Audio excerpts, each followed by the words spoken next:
Hi guys, my name is Jennifer Charles and I teach English Language Arts at Pike County Central High School.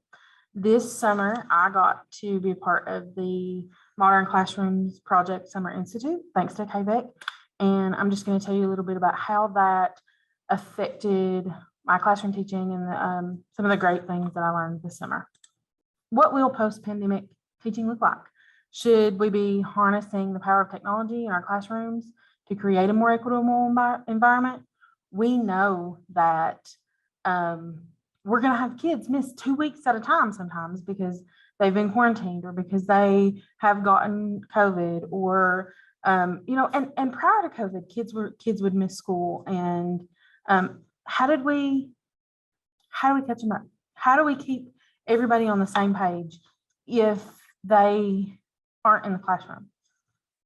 So Modern Classrooms Project attempts to, it has an answer that has worked great in inner city schools where attendance is a big issue. And I learned a lot this summer, and I'm very excited to share with you some of the things that have impacted my teaching. So what is the Modern Classrooms Project? Modern Classrooms Project strives to create classrooms that respond to every student's need. We talk about, sorry, I thought for a second I wasn't recording. We talk about equitable environments and differentiation, and there's only one person and sometimes 30, 35 kids in the classroom.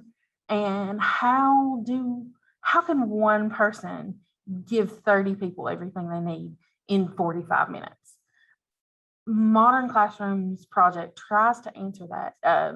You create blended instruction with a self-paced timeline and mastery-based assessment that asks kids to take ownership of their learning in a way that in my whole 2 years as a high school teacher, I haven't seen.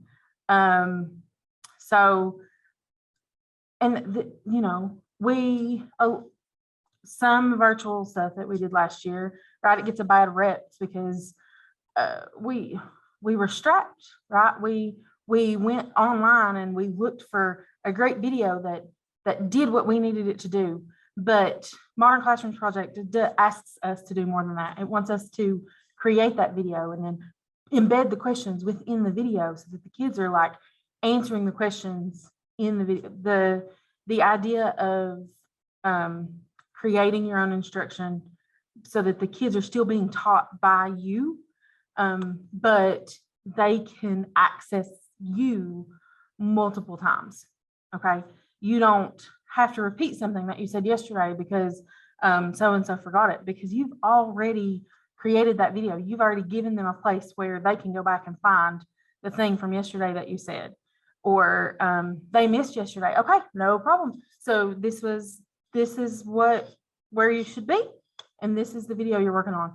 And Modern Classrooms Project, like the goal is really to put their learning in their hands with you there every step of the way. You can give more feedback. You can do more things because you're not stuck to your lecture notes. Now, I love a good lecture. That's my favorite part of teaching English Language Arts, is when I open up a book and I read a short passage and ask a question about what I just read. Like, that's my favorite part of teaching. And the beauty of the Modern Classrooms Project is that you put as much as possible in their hands, right? But you still get to be a part of the process. For me, I don't think that I'll ever completely let go of live lectures, but there is an opportunity in the Modern Classrooms Project to hybridize, to make it your own. And I can see how transformative it might be in a classroom. So I think I said this already, that the the Summer Institute was an incredible professional development process for me. I gained an understanding of mastery-based grading that I didn't understand. I could look at a standard, and I could write a lesson target, but sometimes I kind of fell short in what I was really trying to assess there. And the working through the module for Modern Classrooms project showed me that the reason that I couldn't quite understand what I was assessing there is because I was trying to do too much. And I think that's a problem that a lot of us have when we really love our content, is that we want to open their eyes to every single thing we can see in it, when they really just need us to start here and work our way down instead of trying to give it all to them at once. So the Modern Classrooms project, the Summer Institute, was an amazing experience for me. It taught me a lot. We worked through our very own modules, supplemented with live sessions from Modern Classroom experts. We were paired with a distinguished Modern Classrooms educator, a mentor who worked every step of the process with us. We had plenty of opportunity to get our questions answered. They had somebody sitting on Zoom from like 2 to 5 every day, and you could check in with them if you had a question. My mentor gave me her cell phone number, and I could text her and be like, hey, I was thinking this. And she loved that thought partner process. And it was just really cool to spend some time thinking about education and thinking about teaching with people that are just as excited about it as I am. We created 5 submissions, and the Institute, the way that their module is laid out is what they're hoping we can create in the classroom for our kids. So it was really neat to see, like, this is the goal of this self-paced environment. The instruction, I loved mastery-based grading. I loved seeing that final step. Like, this is what you're really trying to teach them here. So it's teaching me a lot about the lesson planning process, and creating clearly measurable mastery goals. Summer Institute was cool. So here, there were several things that, like, as they were explaining it to me, I was going, I don't know about that. Like, for example, they categorize their lessons in must do, should do, and aspire to do. And for our mini modules that we had to create, we also had to do that. And I was like, why on earth are we making lessons that we're okay with them skipping? And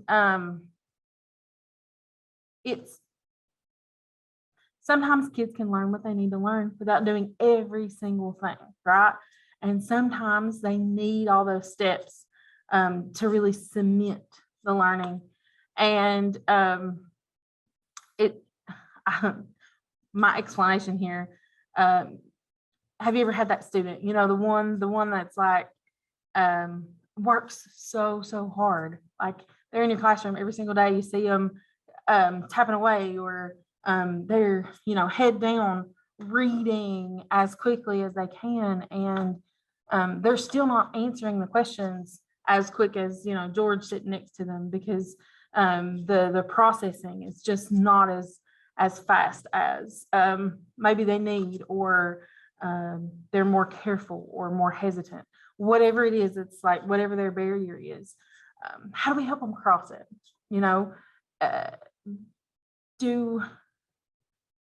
It might seem counterintuitive to create instruction that we know some kids will choose not to complete, but for that kid that is probably going to get, when it takes George 2 days to do the same thing that Fred did in 15 minutes, how do we serve both of those kids? What can we do to give them some room to be successful, without worrying about that 0 on that assignment that, is it the end of the world that they didn't do the coloring step on the, I don't know. I'm grasping for an explanation right now. Let me look at what I did here. So for the should do lesson in this, so this was about author's word choice. And in the end, they wrote an explanatory essay. The 3 texts, I believe, were Equiano recalls the middle passage, and then there was one by Phyllis Wheatley, and they compared the 2 texts to explain how each author felt about their coming to America. And as you can see here, the do is in the pink. So in the beginning, there's a lot of do, because you got to learn the steps. Like, what are you talking about when you say word choice? And in order to compare 2 texts, you got to read both texts. So both of those are part of the do. And then we have an aspire to do, which was it was a 3rd text that really was an explanatory text itself. But the goal here was for the students to look at writing and see the author's intent, the author's purpose, what the author was trying to say. So they maybe could skip this West African society when European, at the point of European contact, because while it would have added a beautiful world to what they were learning, it doesn't necessarily make it, it's not essential for them to explain how these 2 authors felt. So down here you can see that the final step for this lesson was an explanatory essay, a mini explanatory essay, I called it. It was a 3-paragraph essay where they just needed an introduction and a body paragraph with some reasons and a conclusion.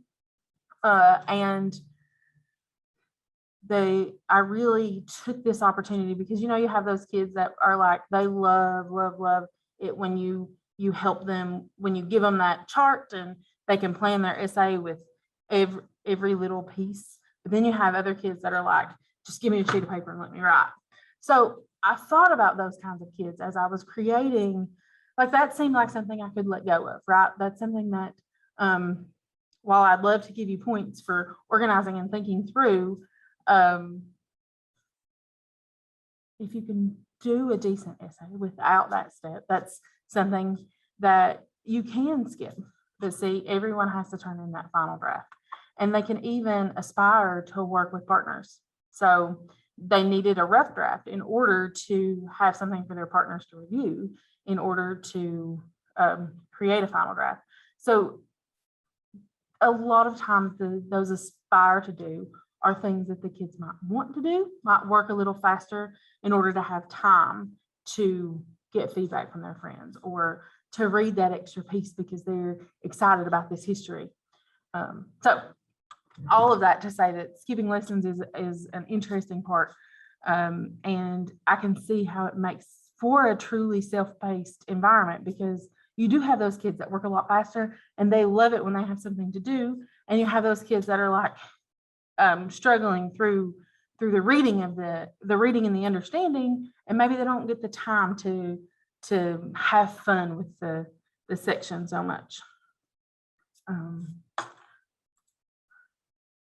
So we talked a little bit about what the goal was for this mini unit that I created, and here's one of the see, it has, this is the standard literally from my district's standards. So I put it in here for the kids to see what, where we're coming from, what are we looking for. We want to determine the meanings of those words and phrases, and then talk about what effect word choice has on meaning and tone. And so that's the question that they're asked here. Choose one of those words and explain how it affects meaning and tone. And this is the part that was most transformative to me, this mastery check rubric. So these are the things that you're looking for as a part of, this is what the kid needs to do to master this this standard, right?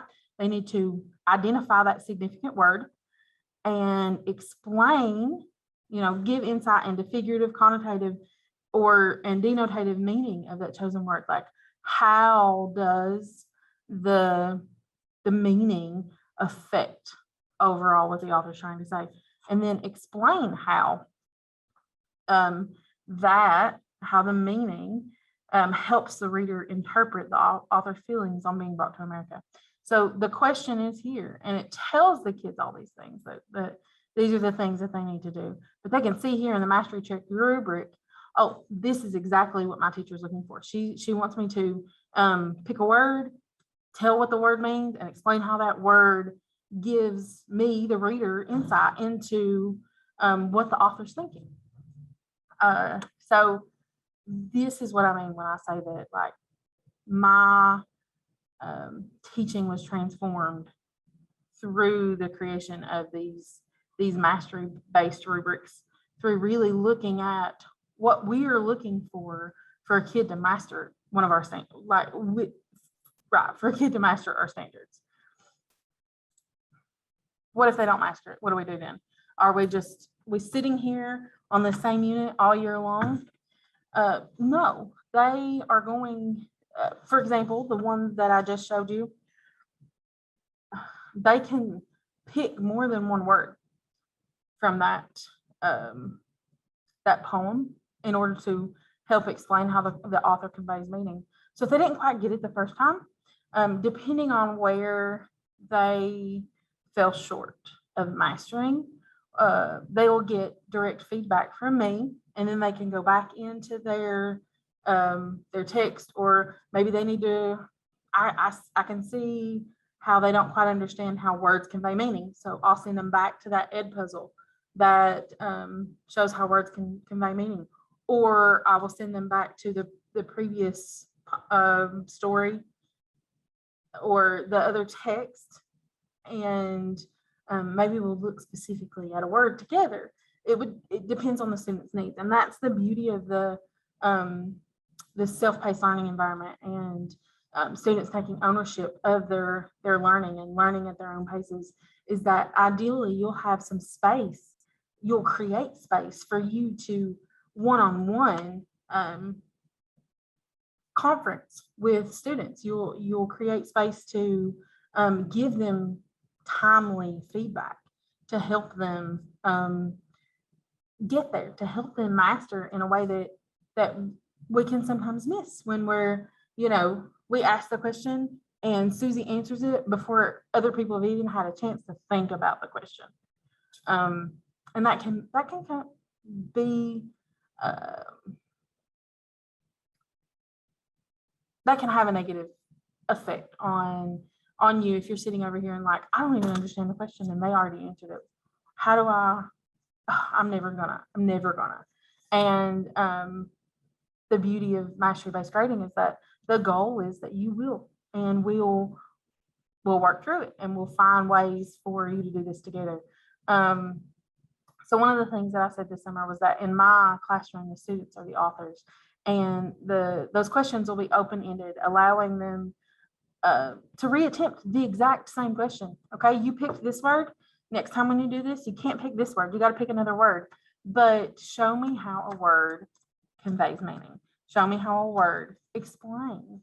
And they really have to think through that. And that's another level of explaining how and why this is the author saying this. And I know because they used this word, which has this negative meaning or this negative connotation. And it can be really powerful in the classroom. So how many times have we wanted to redo something that we didn't get the chance to redo because time didn't allow? The goal of a modern classroom is that time is not our enemy so much.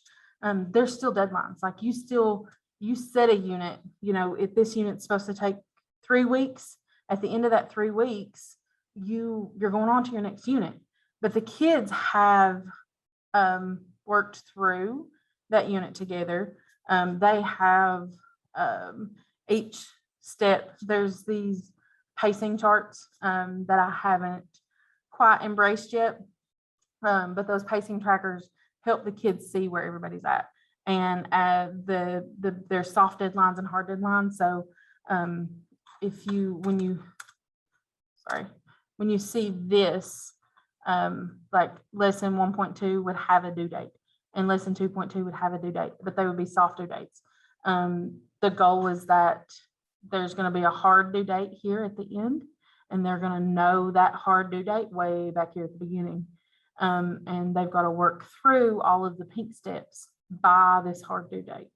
And that's one of the ways that we empower them to kind of take ownership of their learning. So this is an example of a unit that I did with my juniors. I tried a 1 week thing, and we did it virtually because we had 1 week where we did NTI here when the numbers were kind of exploding in Pike County. And these teacher created videos like this one where I explained this movie speeches annotation assignment. My video was a little longer than the goal. The goal is about 5 to 6 minutes per instructional video. So what I really should have done is redone this and made it shorter. But we worked through this ethos, pathos, and logos over here. We started here. They had a video where they found persuasive techniques in commercials. And so they were looking for ethos, pathos, and logos in commercials, and the mastery-based rubric is here. All of the things that make a good mastery-based assignment. They're clear goals. They're all present, and they worked at their own pace. And when we came back together the next week, we had some issues with, maybe they didn't have as much technology at home, or maybe they chose not to participate. They just had their NTI week and enjoyed it. But we were able to include some elements of the Modern Classroom project, and they were able to work at their own pace for a couple of weeks here in writing this essay. They analyzed a 2-minute movie speech of their choosing. They got, they got to take ownership in that way. They had ed puzzles with videos and questions. They worked through different steps, and it was, I still think that I have a lot of work to do to create a truly modern classroom, but I'm seeing positive things in knowing about the model and understanding the model, and working toward creating those units that are really that are really, they have the modern classroom feel to them. Sorry, I keep moving me around because you make the slides and then you make the video. So something that I absolutely love is having the students think about their thinking. And like I said, I've got a long way to go before I have implemented this to a standard that I feel honors the Modern Classroom project. I've been creating these self-check rubrics. So before a student will turn in a piece of writing, they'll get a rubric, right? And I've showed you these on each slide, that has the mastery standard. But then it says, okay, so what does this mean, right? It's going to have a more maybe student-friendly language here, that each body paragraph should have a reason and a counterclaim that includes evidence. So those are the 3 things we're looking for, right? 10 points per paragraph if you've got a distinguishable reason that supports your thesis and a counterclaim that you refute. So the questions that they want to ask themselves is, does each paragraph have a counterclaim? Does each body paragraph include evidence from a reliable source. This is from a 5-paragraph essay, so this would have had 3 paragraphs for them to look at in each of those paragraphs, just for having a clear claim and counterclaim and evidence. They'll get 30 points, and they know that ahead of time. They get to think, okay, now they know before they're grading themselves before I ever look at it, and so it's cool to kind of put that back in their hands. I like to empower them to think about what they're doing, and not to to feel confident when they turn it in that they have done the best work that they could have. As always, reflection. Just the Modern Classroom project really wants the kids to reflect on their learning, and I'm constantly reflecting on what I need to work on. The front loading for me, in order for a good self-paced unit, you need to have created every single video before you start that unit. And I had 2 brand new preps this year. I taught freshmen last year, and this year I've got 10th and 11th graders. And so everything is different. You know, I can't reuse anything that I created last year. And I've got to create those videos up front in order to really create a self-paced environment, to clone myself as the goal is, right? Patience with myself. I feel like I love this idea. I think that the Modern Classroom project can be transformative in the classroom, and I feel like I'm not doing it justice, because there's a lot of room for me to grow here. So I need to be patient with myself in working on creating these self-paced units. I need to focus on just one.